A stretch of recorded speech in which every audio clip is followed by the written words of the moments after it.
Well, Bruce Campbell wasn't lying when he had said that if you had never seen an Evil Dead film, you might want to practice a bit before jumping into Evil Dead Burn, because it is just outrageous. It is definitely probably the most brutal Evil Dead film that we've had, next to Rise, technically. But even the reboot was pretty gnarly with its, kills and death scenes and splitting of tongues. But yeah, Evil Dead Burn was pretty fucking awesome. I mean, we had the original trilogy of Evil Dead, right, which was fantastic, following the character of Ash Williams, and now we have these next three installments into a new trilogy that don't necessarily have any connecting characters except for Alyssa Sutherland, apparently, Mommy Ellie, Deadite Mommy Ellie, actually.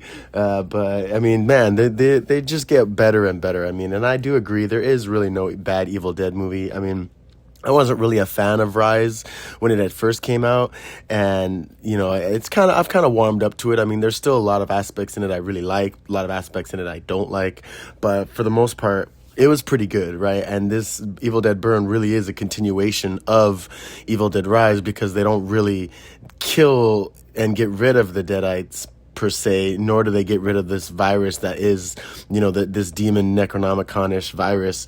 It just kind of is stagnant for a while, I guess. I mean, I'm guessing the only real reason that they come back is because, or they feel the need to come back, is because the Kandarian dagger is unsheathed. And if it wasn't for that, maybe they would have just kind of like chilled, or maybe made some killings in the background. You're not really sure. But in the first Evil Dead and then the Evil Dead reboot, the Necronomicon is red. In the second, in Evil Dead 2, as well as Evil Dead Rise, it deals with like playing it on a tape recorder, right? And the tape recorder ends up releasing the evil. And then now, Army of Darkness, where the evil was already present, Evil Dead Burn, the evil is already present. So it is a pretty good parallel into each film being its, subsequent sequel or whatever. But it was just really good, right? But the film follows this family mourning the loss of their son. This character Alice, who's his wife, now ex-wife, I guess, because he's dead. Turns out he was abusive, and the family pretty much kind of knew about it. They're this very toxic family. Their grandfather, abandoned the family because he was essentially Mr. Nobody, right, from the first Evil Dead film, where he ended up, discovering the Necronomicon, the Kandarian dagger, and all this stuff. And if you know the lore, Kandarian dagger is the only thing that can kill the Deadites and send them back to hell. So that's obviously why they're trying to get this dagger back into their possession, so that they aren't killed. And it turns out that this family is now targeted by the Deadites to pretty much just kill them for what their grandfather discovered, in a sense. And the whole movie is just outrageous, right? The whole movie is just a bunch of carnage. I mean, there's a dog, like a possessed dog at one point. That's fucking awesome.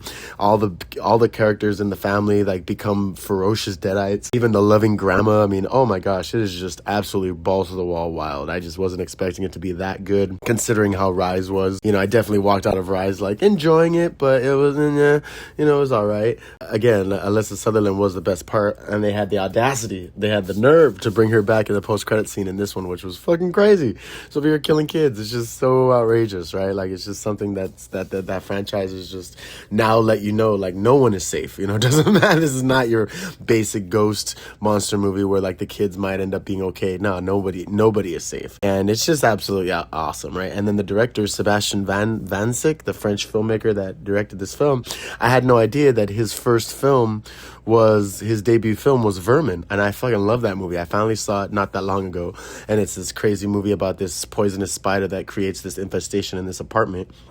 And it was just so good. Like, I mean, it's just terrifying in many ways, because I don't like spiders. So it's definitely just, he really knows how to like create fear and tension and shit like that, and really like pry on your fears. And I mean, that's practically what this movie is. Like, everybody is just so terrified and so unsure of what the hell is going on. And, from the trailer to the original sneak peek tease that they did way back when of the brother Joseph like slamming something into the ground and screaming. I mean, geez, when you see what he's doing, crazy.